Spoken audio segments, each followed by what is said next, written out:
Of course, as soon as I finally decide to go through with making this video, the Try Guys come out with a podcast episode talking about this movie. Also, my notes are off to the side over here, so if I keep looking over here, that's why, because all my notes are over here. So I was scrolling through Hulu, and I saw this movie pop up on the suggested for you thing, and I lost my mind because it starred Jack Black, and he was very obviously one of the romantic leads. And I don't think I have ever seen Jack Black as a romantic lead before, so I was just like, I want to watch this. I'm only watching this movie for Jack Black and Jack Black alone. Actually, fun fact, Jack Black was offered this role because of his performance in School of Rock. And Jack Black was quite reluctant about taking the role, and it wasn't until he learned that Kate Winslet was going to be his romantic counterpart that he decided, you know what, yeah, I will take up this movie. Anyway, so the movie follows Iris and Amanda. Iris is Kate Winslet, Cameron Diaz is Amanda. And they're kind of the opposites of each other a little bit. Iris is a hopeless romantic who has been hopelessly in love with this man for 3 years, and he just kind of keeps stringing her along, and he's announced to be engaged, and she's just like, I want to get out of here. And she like puts her house on this let's switch homes weird Airbnb thing. Okay, so Amanda has broken up with this one dude who cheated on her, and he's pretty much just kind of putting the blame on her for, like, it's your fault I cheated. He didn't, like, flat out say that, but that's pretty much the gist of it. Like, it's your fault I cheated. Like, you can't even bring yourself to cry, da-da-da-da-da.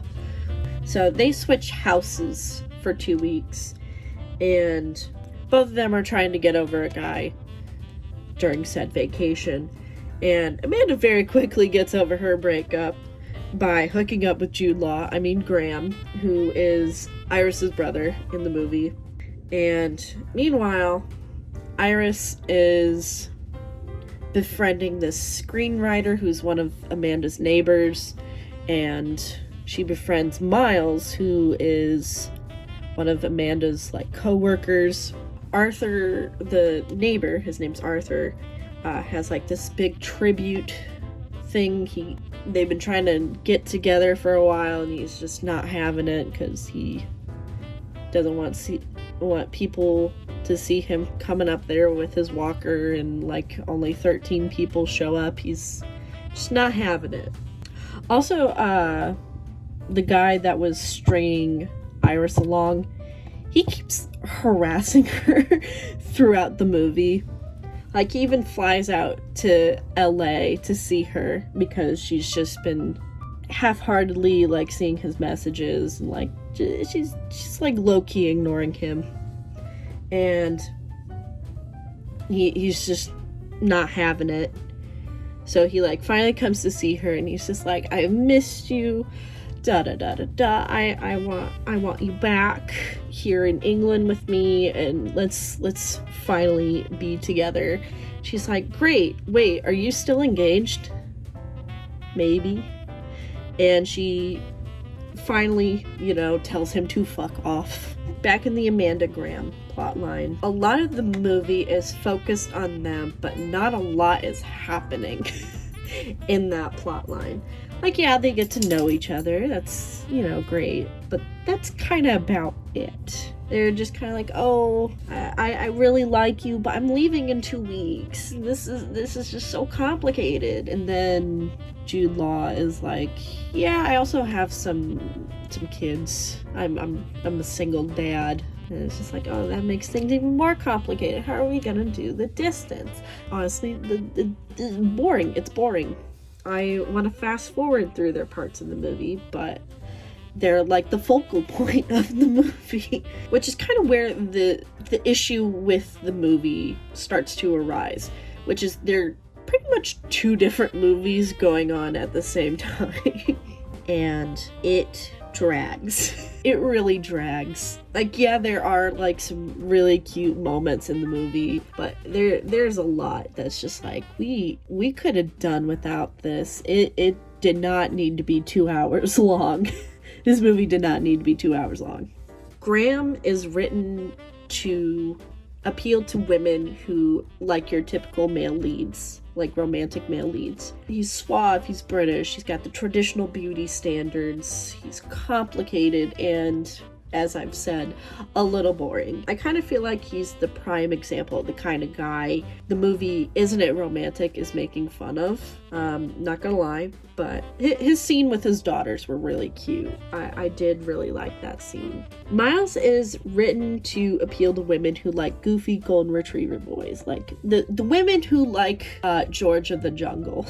And he's honestly the best part of the movie besides Arthur, and he's honestly more romantic than Graham, but that's just me. But he like wrote a whole melody for Iris, and he's like, this is what you'd sound like as a melody, and it's this very beautiful song. He was just like, if I come out to England for New Year's Eve, will you go out with me? And that was a very cute scene. The biggest flaw of the movie isn't that it's so bad it's enjoyable. It's just honestly boring. It just makes me sad because I really went into this movie wanting to like it, and I do like parts of it. It's just Amanda and Graham are pretty much the focal point of the movie, and I just wanted to fast forward through their parts, and when we finally get to Iris and Miles's plotline, it's just so brief, and it honestly took me like 3 tries to finish this movie.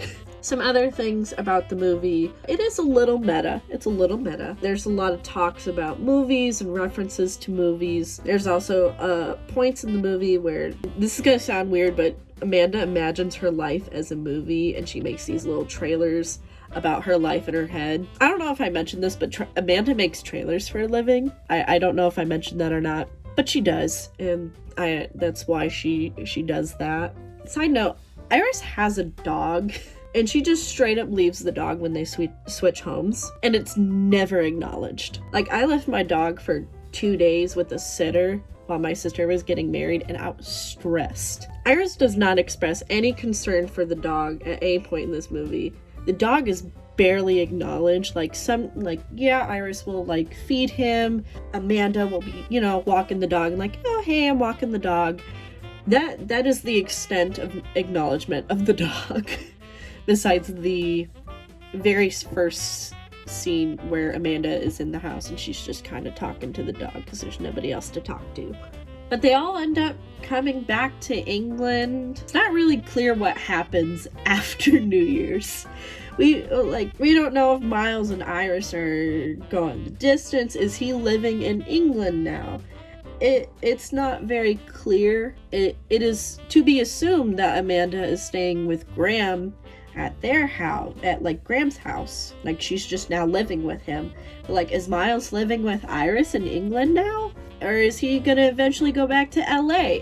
It's the living arrangements is not it's not very clear by the end of the movie. They just have like this cute little New Year's Eve party with everybody, like all the couples are there and Graham's children are there, and that's about it. But overall, I thought the movie was alright. It does have some cute moments, and it's overall harmless. Just, I thought it was a little boring, and that's about it. Thank you all so much for watching. Be sure to comment, like, and subscribe, and I will see you all next time. This is Katie Ross signing off.